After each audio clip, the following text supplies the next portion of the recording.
Je ne vous ai pas invité ici pour comploter contre la République. Il n'y aura pas de dauphin. Dixit Joseph Kabila hier à Kingakati. Mesdames, Messieurs, bonsoir. C'est déjà votre émission qui commence. Le regard de ce soir s'est rapporté justement sur cette grande réunion qui s'est déroulée hier, jeudi à Kingakati. Une sorte de restitution de cette réunion avec la majorité extra-parlementaire. Nous sommes ici sur ce plateau avec le coordonnateur déjà de cette majorité extra-parlementaire, mais aussi avec deux coordonnateurs adjoints. Je commence par le coordonnateur.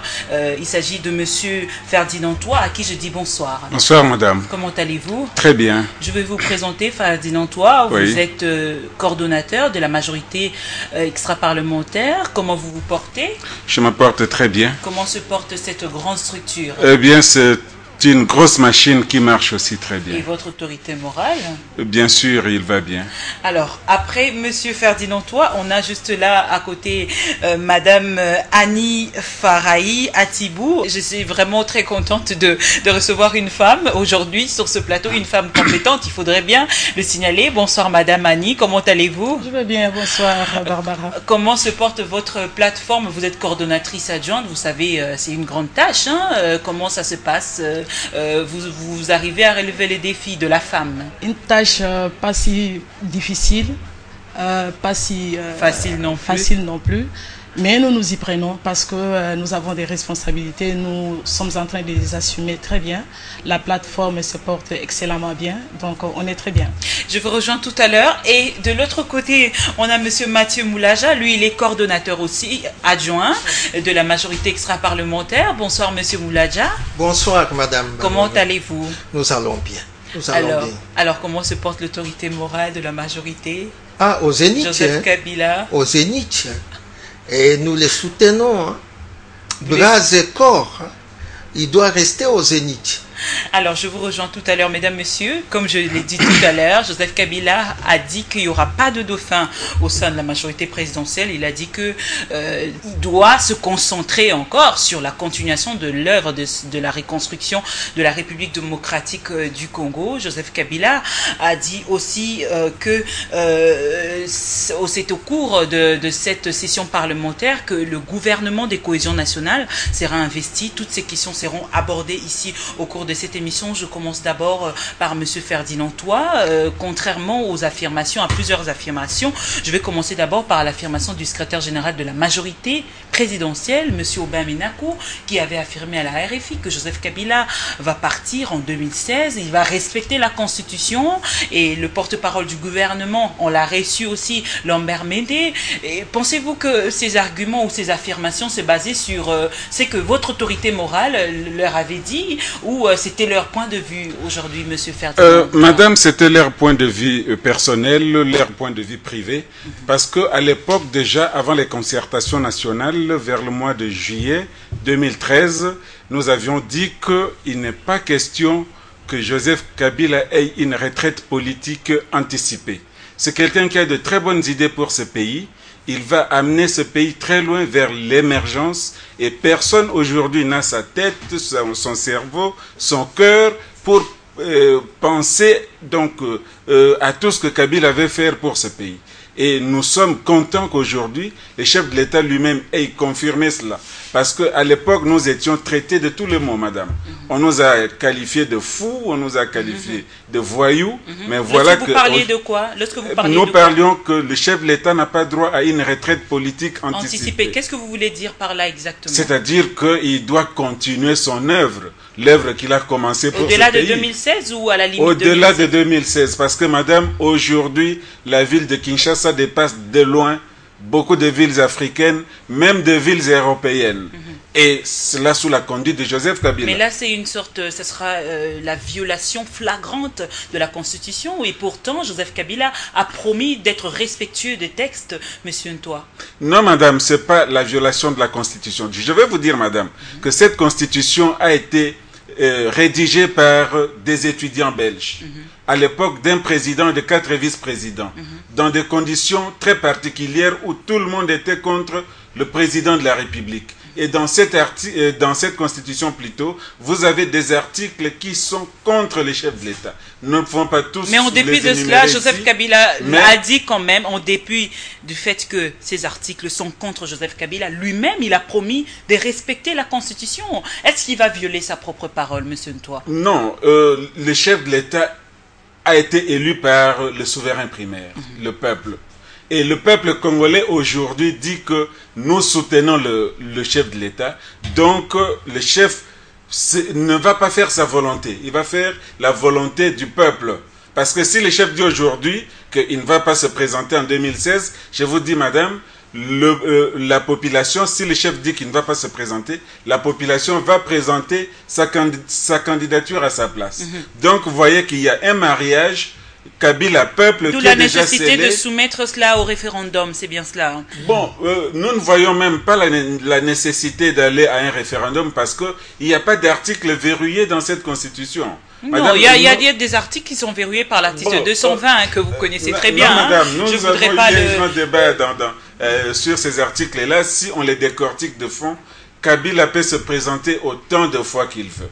Donc, dans cette constitution-là... Donc, cette république devient une république bananière, apparemment. Non, comment est-ce qu'il va se représenter autant de fois qu'il veut il est au-dessus des lois, il est au-dessus de la population. Oui, mais votre argument se base sur quoi exactement? L'argument se base sur le fait que, dans la constitution, il n'est pas clairement dit que le chef de l'État doit faire 2 mandats. L'article 70 qui dit que le chef de l'État est élu pour un mandat de 5 ans renouvelable une seule fois n'est pas explicite. Allez-y, expliquez-nous, on voudrait bien comprendre, soyez clair. Hein. Allez-y. Ok, donc dans cet article, il n'est pas dit clairement que quand le chef de l'État s'est présenté une fois, il ne peut plus se présenter une deuxième, une troisième fois. Parce que dans la loi électorale même, il est dit que dans l'article, je me rappelle l'article 39 de la loi électorale, pour être chef de l'État, il n'est pas dit que si vous avez déjà fait 2 mandats, vous ne pouvez pas... Monsieur Ferdinand, toi, je vous rejoins tout à l'heure. Je vais aller du côté de Monsieur Mathieu Moulaja. Vous avez suivi religieusement ce que Monsieur Ntoa vient d'affirmer. Oui. Quel est votre point de vue tout de suite? Madame, je le soutiens. Pour une chose. Allez-y. D'abord, cet article 70 dit le mandat du chef de l'État est renouvelable une seule fois. Il est de 5 ans. Qui renouvelle le mandat? Ce n'est pas le chef de l'État qui se renouvelle. Dans la Constitution française, il est dit clairement, on ne peut pas briguer, nul n'est autorisé à briguer 2 mandats à la fois. C'est dit nul. Mais ici on dit, c'est français madame, c'est une constitution écrite, le mandat du chef de l'État est renouvelable. Il est de 5 ans, renouvelable une seule fois. Qui renouvelle? C'est Kabila qui se renouvelle le mandat ou c'est le peuple qui renouvelle le mandat? Est-ce qu'en disant que le mandat est renouvelable une seule fois, c'est-à-dire que c'est le peuple qui renouvelle, est-ce que cela interdit à Kabila de se représenter? C'est une constitution écrite. Nulle part il est écrit que celui qui a fait 2 mandats successifs ne peut pas se représenter, mais c'est le mandat qui est renouvelable. Or, c'est le peuple souverain qui renouvelle. Alors là, je vous rejoins tout à l'heure, Monsieur Moulaja, les personnalités que je viens de citer tout à l'heure, le secrétaire général de la majorité, mais aussi les porte-parole du gouvernement, avaient annoncé que Joseph Kabila va partir en 2016. Contrairement à ce que lui-même a dit, qu'il n'y a pas de dauphin. Hein, et donc, quand quelqu'un dit qu'il n'y a pas de dauphin, c'est clair. Donc, voilà. Clair. Alors, votre point de vue tout de suite, vous pensez qu'il y a des gens qui sont assoiffés du pouvoir, même au sein de la majorité, qui veulent le départ de leur propre chef de file? Non seulement qu'ils sont assoiffés de pouvoir, madame, mais il y a des gens qui complotent et qui croyaient le pousser vers un fait accompli, de pousser l'opinion vers cette psychose là-bas, pour le mettre devant le fait accompli, afin qu'il croit, non, tout est déjà consommé, comme ça je suis. Parce qu'il y en a qui brûlaient vraiment d'être des dauphins, et qui se sont préparés. Ce que vous avez entendu... Comme le secrétaire général de la majorité, par exemple, parce que c'est lui qui avait annoncé cela à la RFI. Mais c'est un homme. Oui, il avait aussi envie, pensez-vous, d'être président de la République, de remplacer Joseph Kabila. Mais quand on arrive à ce poste-là, on est à 2 doigts d'être président, mais on a aussi des ambitions. On est un homme. Donc c'est possible qu'il puisse envier, cibler le poste de Joseph Kabila. C'est possible. C'est un homme. Parce que vous voyez, par exemple, si moi, vous êtes mon chef, vous ne m'avez pas mandaté, je vais me hasarder à dire une chose. Eux, ils ont dit ça rationnellement, c'était sur base de la Constitution, oui. Monsieur Moulaja. Ils ont dit que la Constitution qui demande à ce que Joseph Kabila parte en 2016, oui. c'est ce que Aubin Minakou a dit, c'est ce que le ministre Mende a dit. Ils ont dit ça oui. sur base de cette rationalité constitutionnelle. Mais est-ce qu'il y avait l'opportunité, madame? Est-ce qu'il y avait opportunité de dire ça? Quand Kabila est en plein mandat, en train d'exercer son mandat, et à l'époque où ils l'ont dit, Kabila était en train d'affronter une guerre à l'Est. Est-ce qu'il y avait opportunité de dire ça à ce moment-là? Est-ce que nous étions à la fin du mandat pour écouter sur le mandat, sur la fin du mandat? Kabila est en plein mandat. Il lui reste à peu près 2 ans et 8 mois à exercer. Mais est-ce que c'est l'opportunité? Monsieur Moulaja, je veux vous retrouver tout à l'heure. Comme je viens de le dire, je le rappelle, Madame Annie Farahi, le président de la République, avait d'abord dit qu'il n'a pas invité le membre de sa famille politique pour comploter contre la République. Et ensuite, il a dit qu'il n'y aura pas de dauphin. Il a dit qu'il n'y aura pas de dauphin. Comment avez-vous compris cela aujourd'hui? Est-ce que pensez-vous qu'il y a d'autres personnes qui sont déçues au sein de sa famille politique? Ce que le chef de l'État a dit, Madame Barbara, ce n'est que la vérité. Les gens ont voulu lui faire dire des choses qu'il n'a pas dites. Donc pour lui, il n'y a pas de dauphin. Pour lui, il a d'autres préoccupations pour le moment. C'est la continuation de son œuvre, des reconstructions. Il continue avec son œuvre de reconstruction. Pour lui, il a d'autres préoccupations et pour lui, il n'est pas question de comploter contre la République. Qui sont les personnes qui complotent contre la République? Ce sont des gens qui soulèvent des problèmes qui ne sont pas fondés. Même au sein de la majorité présidentielle. Justement, cette majorité-là, ça nous inquiète parce que cette majorité-là, à vrai dire, elle n'existe pas. C'est-à-dire qu'elle ne fonctionne pas. La majorité présidentielle. Elle ne fonctionne pas, elle n'est pas là, elle n'existe pas. Parce que s'il y avait une majorité, c'est cette majorité qui devrait soutenir le chef de l'État. C'est cette majorité qui devrait... Mais le président de l'Assemblée nationale, bon, je vais dire, le secrétaire général de la majorité présidentielle soutient le chef de l'État. Oui, il le soutient, mais avec des propos qui ne sont pas cohérents par rapport à l'idée du chef de l'État. Nous, on se pose la question. Vous voulez qu'il viole la Constitution pour soutenir le président de la République? Il ne viole pas la Constitution. Comme mon collègue vous l'a dit, il n'était pas encore le bon moment. Le moment n'était pas opportun pour poser cette question-là. Et de deux... Mais on lui a posé la question, on lui a posé la question sur RFI. Il n'a pas été mandaté, madame. Il n'a pas été mandaté. Mais qu'est-ce qu'il devait dire, d'après vous, en tant que secrétaire général de la majorité? C'est vrai, la Constitution est là. Nous attendons le point de vue du chef de l'État. Parce que le président de la République, c'est une institution. On ne peut pas parler à son nom si on n'a pas été mandaté. Ça, c'est une violation grave. Et nous ne pouvons pas comprendre que la majorité puisse tenir de tels propos alors que ce sont les personnes qui devraient être des fusibles pour protéger les chefs de l'État. Madame Farahi, pensez-vous que le chef de l'État, ses arguments vous rejoignent ou rejoignent le président de l'Assemblée nationale, Aubin Minakou? Parce que quand il dit que je ne vous ai pas invité pour comploter contre la République, c'est aussi une sorte de dire qu'on n'est pas là contre la Constitution. La Constitution, c'est ça la République. Si la Constitution tombe aujourd'hui, on aura une nouvelle République. C'est ça aussi. Nous sommes d'accord. Nous sommes d'accord avec les propos du chef de l'État. Il ne complote pas, il n'est pas prêt, il ne veut pas qu'on change la Constitution. Ce sont ses propres dires. Mais dans la Constitution, comme mes collègues vous ont dit ici tout à l'heure, il y a des dispositions qui disent que la population, les souverains primaires, est libre de demander que la Constitution a révisé. Cette possibilité, on ne l'a pas encore épuisée. On ne l'a même pas encore abordée. Il y a des gens qui ne savent pas qui parlent au nom du peuple. Qui les ont mandatés? Il y a des gens qui se disent le peuple a dit. Qui les ont mandatés? Comme le ministre Lambert Mende a dit. Il a parlé au nom du chef de l'État, il a parlé au nom du secrétaire. Non, il n'a pas parlé au nom du chef de l'État, c'est le porte-parole du gouvernement. Mais il n'est pas le porte-parole. Il a du poids dans ce pays. Il n'est pas le porte-parole de la présidence, de l'institution présidence de la République, madame. Il y a vice des procédures. Vous êtes intellectuel et vous comprenez ce que je suis en train de dire. Il est porte-parole du gouvernement. Depuis quand le gouvernement peut parler au nom du président? Non. L'institution gouvernement concerne Lambert Mende en tant que ministre des Informations.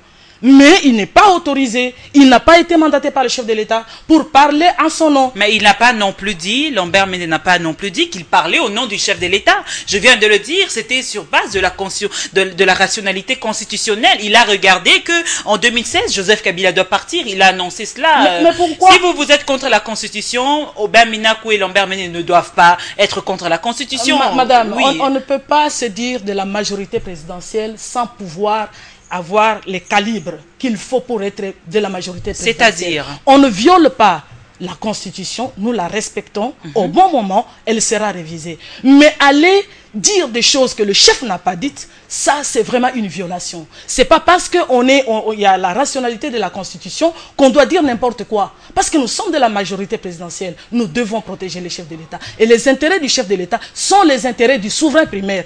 C'est pas nous qui avons, c'est pas les partis politiques, c'est les souverains primaires qui ne s'est pas encore prononcé jusque-là. Nous devons attendre, c'est pas le bon moment. Donc le souverain primaire va se prononcer. Je rejoins M. Ntoua pour dire que il faut dire que ces affirmations, au fait, le ministre de la Communication et des Médias, porte-parole du gouvernement, M. Mende, et le secrétaire général de la majorité, Aubin Minakou, l'ont affirmé pendant plusieurs temps. Ça fait beaucoup de temps passé. Ouais. Vous étiez où, vous, la majorité extra-parlementaire? Vous n'avez pas réagi. Aujourd'hui, vous avez surgi. Vous venez d'où exactement? Quelle mouche vous a piqué? La majorité présidentielle extra-parlementaire avait réagi à temps. Et nous étions les seuls à pouvoir contredire le secrétaire général de la majorité présidentielle et même à contredire les concertateurs, enfin le présidium de concertation nationale en ce moment-là. Donc ce n'est pas une structure qui est née aujourd'hui, mais nous étions là, nous sommes connus de partout. Peut-être que nous ne sommes pas passés par votre chaîne, mais je vous dis que nous, on a réagi à temps. D'ailleurs, c'est nous qui avions lancé le débat à propos du mandat du chef de l'État. Donc, nous existons depuis longtemps et nous continuons à exister. Et d'ailleurs, nous étions parmi les premières plateformes à pouvoir réagir après les déclarations du ministre Mende, parce que nous avions appelé la RFI pour qu'on puisse répondre. Et la RFI n'a pas permis. Hein, la RFI n'a pas permis et nous avons compris... Parce que vous n'avez pas qualité peut-être. Nous avons compris qu'il y avait... C'est ça la différence entre le ministre Mende et vous peut-être. Nous avions cru qu'il y avait un complot international contre notre pays. Parce que la BBC, nous sommes allés le également... Le complot avec M. Mende la BBC n'a pas répondu non plus. Donc nous avons compris que toutes les radios périphériques faisait un complot contre la République démocratique du Congo. Avec M. Mende, on ne comprend plus, au fait. Avec M. Mende, non. C'est-à-dire qu'il y a des gens qui sont en train de se réunir et qui invitent les journalistes de la RFI, de ceci, cela, pour tenir des points de presse où le chef de l'État ne connaît absolument rien. Il parle au nom du chef de l'État. Et là, vraiment, nous sommes contre, madame. Alors, madame Farai, je voudrais vous rejoindre tout à l'heure maintenant, là, pour savoir, aujourd'hui, pensez-vous que Joseph Kabila soutient la Constitution? Il va respecter la Constitution, parce qu'il n'a pas parlé de ça, hein, il n'a pas fait allusion à ça. Il va respecter cette Constitution, finalement. Il va partir en 2016 ou il ne va pas partir, d'après vous? Le chef de l'État, c'est un homme respectueux et respectable. Oui, alors? Il respecte la Constitution parce qu'il est le chef de la nation. La Constitution demande à ce qu'il parte en 2016. La Constitution demande à ce qu'il parte en 2016. Oui. Comme mon collègue vous l'a dit, ce n'est pas lui qui va renouveler son mandat. Si la population... C'est cette pétition, fameuse pétition...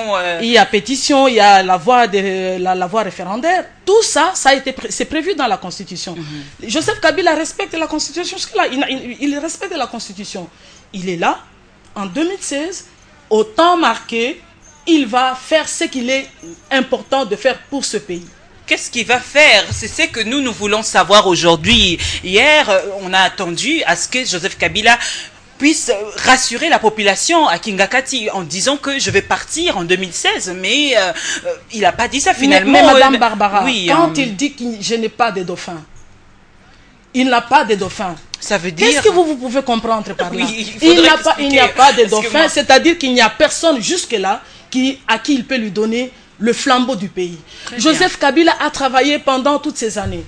sous des contraintes extraordinaires. Il s'est battu et il s'en est en sorti. Aujourd'hui, vous demandez à Joseph Kabila de laisser le pays comme ça?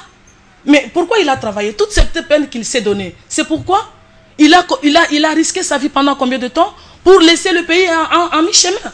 Mais non, ça ne peut pas se faire. Il dit qu'il n'a pas de dauphin. Il ne voit personne qui peut prendre la relève de notre pays, pour la conduite de notre pays. Vous voulez qu'il dise encore comment? Il est là, il a commencé un travail, il doit l'achever.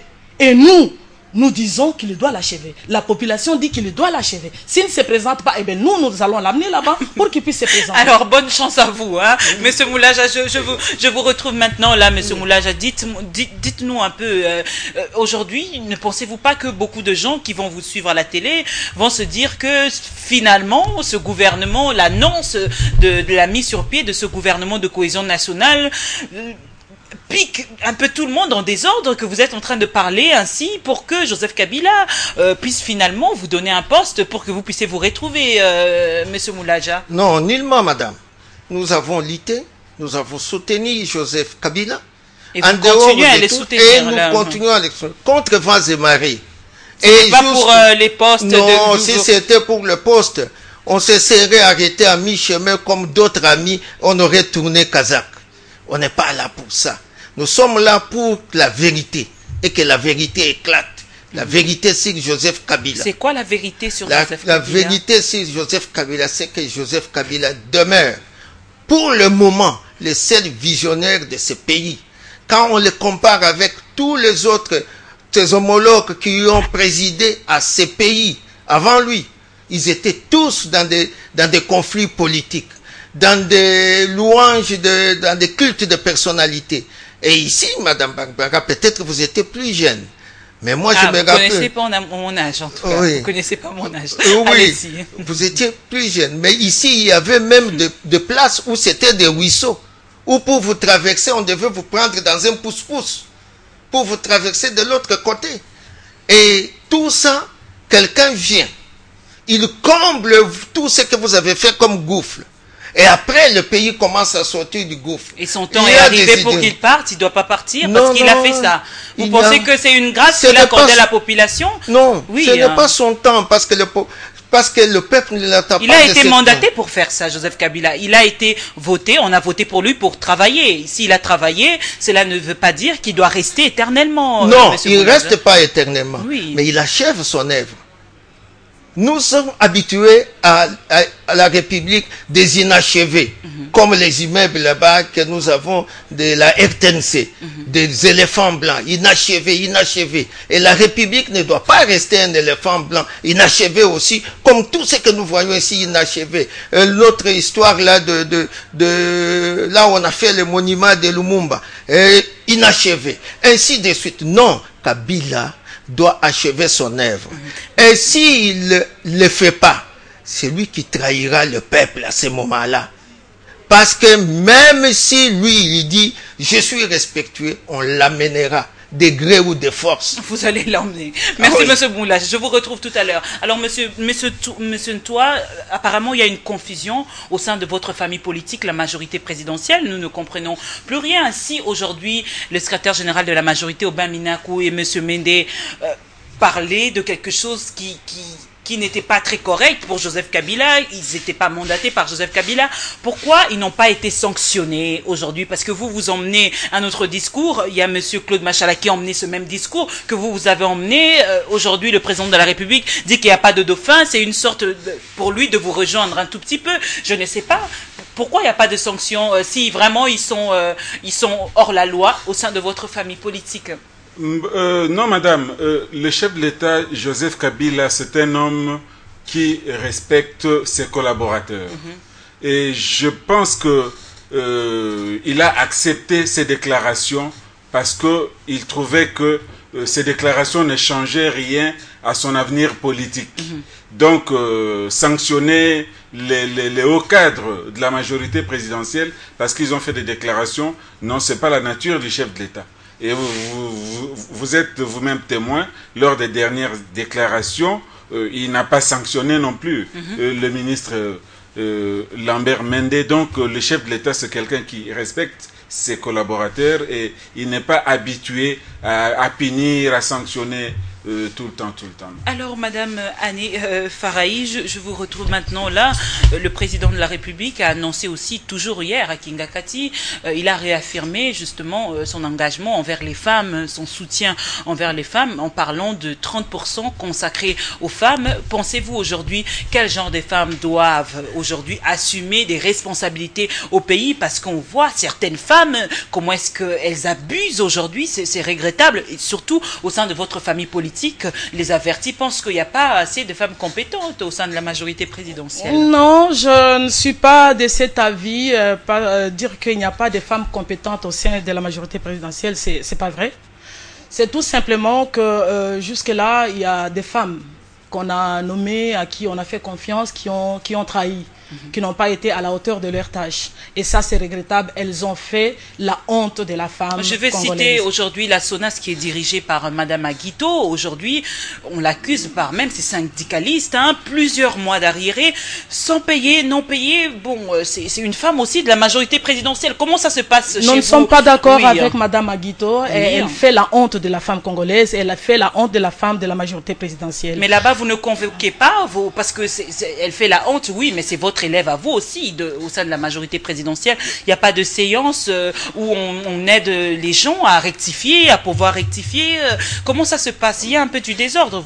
Vous savez que là où il y a les hommes, il y a toujours des problèmes. De même qu'il y a des problèmes au sein des hommes, hommes masculins, il y a aussi des problèmes au sein des femmes. Au milieu des femmes de la majorité, il y a des problèmes. Ça ne veut pas dire qu'il n'y a pas de femmes compétentes. Madame Aguito fait l'exception des femmes qui ont fait la honte et après plusieurs fois qu'on lui a fait des remarques, elle n'a pas changé. On a compris qu'elle est comme ça. Mais elle ne restera pas éternellement le chef de l'État. Peut-être qu'elle a un soutien aujourd'hui. Il n'est pas que c'est pas question d'un soutien, madame. Elle est soutenue. Là, ce sont des sources. Elle est soutenue au plus haut niveau. C'est faux. C'est faux. Oui, mais pourquoi elle peut prendre le plaisir de faire ça? Parce qu'on a vu Monsieur Herman Bogno être frappé aujourd'hui. On l'a suspendu. Mais aujourd'hui, il y a plusieurs personnes qui souffrent à la SONAS. Personne ne réagit. Il n'y a pas de sanctions. Pourquoi cette politique de 2 poids 2 mesures? C'est un trafic d'influence. C'est un trafic d'influence qui dit qu'elle pense, elle dit qu'elle est soutenue. Mais s'il y a une autorité, et là je m'en prends au responsable, au chef du gouvernement, si il avait pris la décision de la mettre de côté, elle allait être mise de côté. Mais le chef du gouvernement, peut-être, il aura peur de la personne qui soutient Madame Aguito. Allez-y comprendre. Non, les chefs du gouvernement, c'est un monsieur avec beaucoup d'audace. Il a pris des graves décisions, des grandes décisions dans ce pays. Moi, je ne peux pas accepter qu'il ne soit pas en mesure de prendre une décision sur la situation de la SONAS. Mais pourquoi il la laisse faire? Moi, je ne sais pas, j'ai pas tous les éléments sur ce dossier-là. Tout ce que je sais que cette dame, elle a fait la honte des femmes et surtout des femmes de la majorité, elle doit partir. Mais il y a des femmes compétentes qui sont là. Nous soutenons, nous sommes d'accord, nous avons applaudi la décision du chef de l'État et nous pensons qu'il y a des femmes compétentes. On va voir. Ça ne sera plus question du clientélisme. Ça ne sera plus question de les femmes qui paraissent, mais ça va être question des femmes. Que le chef de l'État vous fasse confiance. Fasse confiance et que nous puissions honorer cette confiance. Très bien. C'est ce qui est très important. Le problème, c'est que on a pris les habitudes de voir ces femmes qui apparaissent, qui sont dans toutes les réunions. Non, il y a des femmes très compétentes dans ces pays. Il y a des femmes qui ont beaucoup étudié, qui sont compétentes, qui sont dans l'arrière du pays, qui sont ici à Kinshasa. Ces femmes-là, il faut seulement qu'on regarde bien, on va les trouver. Des femmes compétentes comme Barbara Nzimbi, elles sont là. Merci beaucoup. Alors, Monsieur Moulaja, je vous retrouve maintenant là pour dire que le nouveau gouvernement sera investi, il faut le dire, au cours de cette nouvelle session de mars. Là, c'est Joseph Kabila qui l'a affirmé. D'après vous, ce gouvernement doit être caractérisé de quoi? Parce qu'on dit que c'est le gouvernement de cohésion nationale, c'est-à-dire ça va englober tout le monde, l'opposition, la majorité, la société civile. Aujourd'hui, ne pensez-vous pas que on risque de voir toutes sortes de personnes dans ce gouvernement? C'est notre crainte. Et nous disons que ça ne doit pas être un panier à crabes. Très bien. Et ce gouvernement, même s'il est de cohésion nationale, doit être un gouvernement des hommes scrupuleux, des hommes musclés, des hommes qui aiment leur pays, des patriotes, des hommes compétents. Qui partagent la vision de Joseph du Kabila. chef de l'État. Et qui sont capables de l'accompagner jusqu'au bout pour réaliser ce qu'il a promis maintenant de faire pour les souverains primaires, pour ses besoins sociaux, économiques de base, hein, pour son élévation et son bien-être. C'est ces hommes-là. Ça ne serait pas un gouvernement de donner aux fatigués de l'opposition, qui sont fatigués et qui veulent venir se refaire une santé pour avoir des moyens pour retourner encore combattre Joseph Kabila dans les dos. Ou c'est de la majorité qui ne foutent rien pour le moment. Parce que vous avez dit, vous ne punissez pas. Parce que chez nous, on ne se réunit pas. Chez nous, au lieu d'être une force politique d'avant-garde, on est des attentistes. On reste là, on attend des postes et on est car des intrigues, le clientélisme, les histoires comme ça, à tel point que si vous devenez compétent, Madame Barbara, vous êtes l'ennemi des clientélistes. Alors à ce moment-là, ce ne sera pas non plus les gens de la majorité qui sont là. Parce que Kabila a eu beaucoup de défis. On n'a pas vu cette majorité présidentielle s'élever comme une force politique pour le défendre. On a laissé les opposants défiler, traiter Kabila de tous les noms, jusqu'à la victoire où ils se sont tus. La force là est restée muette, cette AMP. L'AMP là est incapable de punir de Madame Aguitou, de ce qu'ils font là, alors qu'ils se réunissent. Parce que parmi eux, il y a des soutiens à cette dame-là. Et ce ne sont pas ces gens-là à qui on va encore donner pour continuer à spolier, à s'enrichir illicitement et à renforcer le peuple congolais dans la misère. On va encore leur donner un cadeau, on va encore leur donner une licence qu'ils vont appliquer à s'enrichir inutilement et à continuer leur clientélisme. Ça ne sera pas ça. Si c'est cela, nous serons toujours debout pour barrer la route à des choses comme ça. Merci beaucoup, Monsieur Moulaja. Je retrouve maintenant Monsieur Ferdinand Toi. Aujourd'hui, un autre débat qui est lancé. Est-ce que Matata Ponyo doit rester ou il doit partir? C'est ça le débat. D'ailleurs, les sources proches du président de la République affirment que d'ici dimanche déjà, cette ordonnance, cette fameuse ordonnance doit tomber comme une grande pluie. Ben, je ne sais pas, peut-être que Joseph Kabila va changer de jour parce qu'il n'aime pas qu'on annonce ce qu'il va faire, apparemment. Voilà, Monsieur Ferdinand Toi, pensez-vous que Matata Ponyo doit être maintenu ou il doit partir? Madame Barbara, je dois vous dire que le Premier ministre Matata Ponyo a échoué sur toute la ligne. En tout cas, depuis qu'il est là, nous n'entendons que les mêmes paroles. Les cadres macroéconomiques. Il ne parle pas du social de la population, sauf au mois de décembre, pendant les fêtes, où il a promis de rabaisser les prix des denrées alimentaires. Ici mais seulement malheureusement, oui, mais malheureusement les prix ont grimpé au lieu de baisser. Et vous savez, madame, quand on parle des cadres macroéconomiques, il n'y a pas que le taux d'inflation, le taux d'échange, les réserves d'échange, non. Mais il y a aussi le taux de chômage. Moi, je me suis toujours posé la question, pourquoi le Premier ministre ne parle pas du taux de chômage dans ce pays, qui avoisine les 90% de la population? Ça, c'est vraiment un échec criant. Mais ce gouvernement a été investi par la majorité présidentielle qui a pour autorité morale Joseph Kabila. Ne pensez-vous pas que c'est une sorte aussi de dire que Joseph Kabila n'a rien fait finalement? Non, Monsieur Matata Ponyo, à l'époque ministre des Finances, a fait du bon travail. Ça, il faut l'accepter. Mais à la primature, là, vraiment, il a tapé à côté de la plaque. Qui doit remplacer Matata Ponyo? Moi, je pense... non, je ne Moïse pense pas. Kanga, ce sont les trois noms qui sont cités. Je ne pense pas le chef de l'État qui va nommer le Premier ministre. Il a donc c'est lui qui garde le nom de cet oiseau rare et nous le saurons dans des jours à venir. Peut-être un technocrate qui viendra d'ailleurs, ça nous ne le savons pas. Technocrates, encore ce mot, ils sont venus, on a dit qu'ils étaient technocrates. Vous voulez encore de technocrates ici? Bon, même un politicien. Finalement. Même un politicien, oui. Alors, merci beaucoup d'avoir activé parce que les technocrates ici, on ne comprend plus. Je rejoins Madame Annie Farahi pour dire que aujourd'hui, vous connaissez le bilan d'Augustin Matata Ponyo en tant que femme politique active. Son bilan est-il positif ou négatif pour que Joseph Kabila puisse le maintenir finalement. Il a fait son travail, il a passé son temps et je crois que, comme on l'a dit, lui ne doit pas être éternel et mon collègue vous a dit son bilan est négatif. Non, je voudrais avoir votre point de vue. Moi, en tant que dame, j'ai dit qu'il a jeté les jalons. Le prérequis pour une grande production, pour satisfaire le problème de la population, mais il n'est pas l'homme de l'heure. C'est pas l'homme de l'heure pour les défis qui attendent les chefs de l'État. C'est pas lui qui va faire ça parce que c'est pas son genre. C'est pas son genre de répondre aux besoins de la population. Il est là dans les cadres macroéconomiques et je pense qu'il a déjà fait son travail et le reste du travail. Vous avez critiqué, mais proposé aussi, c'est une bonne chose.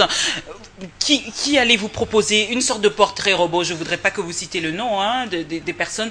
Comment doit-il être ce nouveau Premier ministre que tous les Congolais attendent finalement? Je pense que sans pouvoir vouloir influencer les choix du chef de l'État, nous pensons que le Premier ministre qui doit être nommé par le chef de l'État, ça doit être une personne qui a la même vision que le chef de l'État. C'est-à-dire, le défi qui reste au chef de l'État, c'est le ventre de la population. Très bien. C'est le grand défi. Et surtout, Joseph Kabila a promis à la population que ce mandat allait être consacré au social. C'est ça. Il a promis, et c'est un homme de parole. Et la personne qu'il faut doit avoir cette vision-là, la personne qui est vertébrée, une personne capable d'être... Une personne kabiliste. Ou joséphiste, oui. Bien entendu, ça doit être une personne qui est dans le cœur du chef de l'État, un kabiliste, une kabiliste. Donc Kengo Adondo, on exclut son hypothèse tout de suite. Oui, absolument, absolument. Kengo Adondo ne doit plus revenir aux affaires de l'État ou à la primature. Même pas dans le cadre de la cohésion nationale. Même pas dans le cadre de la cohésion nationale, parce que nous savons ce que c'est Kengo Adondo. Kengo Adondo, c'est l'image des gens qui ont détruit ce pays. Kengo Adondo, c'est l'image de la médiocrité, de la rigueur, rien que pour la population et les autres, mais pas pour lui. Je suis désolé, à moins que ce soit des enfants d'aujourd'hui qui viennent de naître aujourd'hui, qui peuvent accepter, croire que Kengo Adondo peut faire quelque chose pour ce pays. Non, lui, il faut mettre la croix. Alors, Monsieur Moulaja, vous avez suivi les autres, comment est-ce que ils ont parlé par rapport au Premier ministre? Finalement, si on ne met pas Kengo Adondo aujourd'hui, ça ne sera pas aussi une sorte de cohésion. Donc le Premier ministre doit surgir, comme la Constitution le dit d'ailleurs, nécessairement de la majorité présidentielle. Madame, cette cohésion est construite autour de la légalité constitutionnelle. Donc, l'opposition n'ayant pas gagné, n'étant pas la majorité, on va construire avec eux, mais ils ne doivent pas prendre la tête du gouvernement. C'est clair, parce que nous n'avons pas refait cette constitution. Nous respectons la constitution, mais nous disons qu'il faut une cohésion nationale. C'est-à-dire, pour être dans le gouvernement de cohésion nationale, il ne faut pas nécessairement être Premier ministre. Et d'ailleurs, M. Kengo Adondo n'est pas congolais. Qui doit être Premier ministre, une sorte de porte robot? On va conclure. Comme on a dit là, un homme qui est dans la même vision que Joseph Kabila, un homme qui ne se barricade pas dans sa tour d'ivoire, un homme qui est à l'écoute de la population, un homme accessible, un homme qui aime vraiment le peuple, qui est sensible à la misère du peuple, et qui va toucher cette misère pour dire à Kabila, voici ce que j'ai trouvé dans le peuple, voici ce que le peuple me dit, et voilà ce que je dis que le peuple veut que tu fasses pour lui, cet homme-là. Pas un homme qui se cramponne chaque matin à faire des trucs stratégiques, non. On en a assez de stratégies, on en a compris. Maintenant, il faut le social du peuple, et il faut cet homme-là. Même pourquoi pas une femme? Parce que jusqu'alors, nous n'avons pas encore eu de Premier ministre femme. En tout cas, apparemment, là, dans ce pays, c'est rêver debout. Si on pense qu'une femme va être Premier ministre, bon, on ne sait pas, Joseph Kabila, c'est lui qui a le dernier mot, mais c'est pouvoir rêver debout. Dans ce pays qui est encore une jeune démocratie. Monsieur Ferdinand Toit, on va conclure avec vous le dernier mot. Oui, madame, nous en appelons au chef de l'État de réformer la majorité. C'est vrai que nous avons une majorité, mais qui n'est pas du tout avec le chef de l'État. Parce que nous avons vu comment l'opposition a malmené le chef de l'État dans ce pays et la majorité ne disait rien.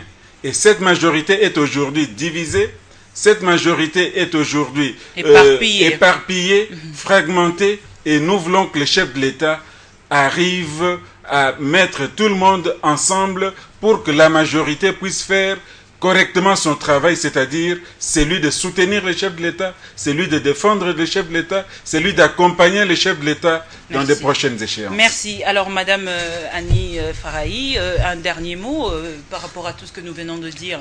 Je disais que nous ne manquons pas des arguments.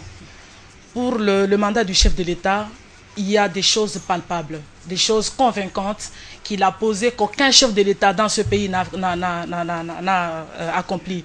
Donc, si nous avions une majorité, on a tous les arguments pour contrecarrer ces désirs exagérés de l'opposition. C'est qu'il n'y a pas de majorité, il faudrait qu'il y ait une réforme parce que le chef de l'État a du travail, il doit continuer à faire son travail. Merci beaucoup. On va conclure avec Mathieu Mouladja. Un dernier mot. Madame, merci. Surtout, bravo à votre émission. Je voudrais dire ceci.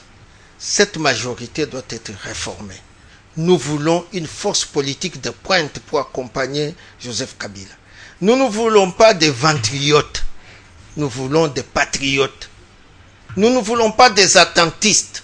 Nous voulons des engagés. Ceux qui sont réellement engagés. Avec ou sans gain, mais engagés. Et nous voyons que ici, là, ça s'est mué en club. Et en club qui se soutient, qui soutiennent même des PDG fautifs, des trucs comme ça. Nous voulons que tout soit réformé. Et nous voulons maintenant aller au règne de la méritocratie. Merci beaucoup, Monsieur Mouladja. Mesdames, Messieurs, je rappelle, je ne vous ai pas invité ici pour comploter contre la République, il n'y aura pas de dauphin. Dixit Joseph Kabila Kabange. Le regard de ce soir a été rivé justement sur ce qui a été l'essentiel de la réunion de Kingakati de ce jeudi. Et aujourd'hui, nous avons reçu les 3 grandes personnalités de la majorité extra-parlementaire. Je commence par le coordonnateur lui-même, Monsieur Ferdinand, toi qui es coordonnateur de la majorité extra-parlementaire. Merci, Monsieur Ferdinand, d'avoir répondu à notre invitation. Merci. Madame Annie Farahi Atibou, merci beaucoup d'avoir répondu à notre invitation. Et puis, on a reçu Monsieur Mathieu Mouladja, coordonnateur adjoint aussi, comme Madame Farahi. Merci beaucoup d'avoir répondu à notre invitation. À vous également, un grand merci de nous avoir accordé beaucoup d'attention pour suivre cette émission qui va devoir passer en rediffusion demain samedi à partir de 10h juste, mais aussi sur Internet. Vous allez voir cette émission sur YouTube, mais aussi sur notre site www.congowebtelevision.cd. D'ici là, portez-vous bien. Je vous retrouve vendredi prochain avec un autre invité, mais avec le même plaisir. Bonsoir chez vous.